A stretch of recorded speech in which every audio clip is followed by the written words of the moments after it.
Thanks, David. So now we're going to take a look at the Wolverine women, what they've done this week.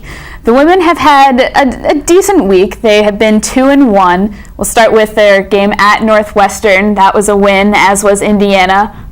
Their game to Penn State was a loss. But talk about each of the games a little bit. Northwestern, it was sort of a pretty evenly matched game. They had similar shooting percentages, both teams in the 30%. Not extremely impressive, but that was a win. It was a road win, so that's good for Michigan. They also had a game against Indiana at Chrysler Arena. That game was also, not the most impressive game, but Michigan far outscored Indiana. That was a little bit more impressive to watch. Indiana, however, did outperform Michigan in rebounds with 48-38. Nice that Michigan was able to take a win there. Now we look at Penn State. Penn State was their most recent game.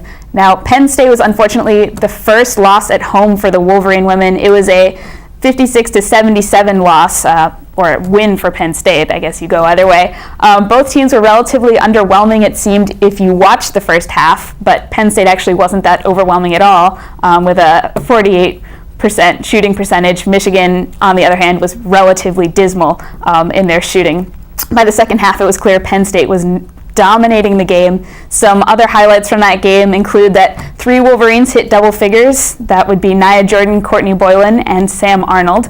And Nia Jordan also scored her first career double-double, so congrats to her, 10 points and 12 rebounds during that game. But the standout player was definitely Maggie Lucas from Penn State. She had 23 points, 8 rebounds, 4 assists, and in 33 minutes, so she actually got to come out of the game early when Penn State quite dominated that game. But in terms of Michigan, some other good news, we have our outstanding player of the week this week. That's going to go to Rachel Sheffer. Now, Rachel Sheffer, it was kind of a toss-up between Rachel Sheffer and Courtney Boylan. Rachel Sheffer did do pretty well. She scored double figures in 2 of the 3 last games. Those were Northwestern and Indiana. Unfortunately, like the rest of the team, she didn't quite shine too bright last night with only 8 points scored. But she is currently the leading scorer for Michigan at this point, averaging about 13 points a game. She's also doing very well in defensive rebounds and has relatively high free throw percentages and so on. But so congratulations, Rachel Sheffer, for our player of the week this week. That's all I have for this week. Back to you guys.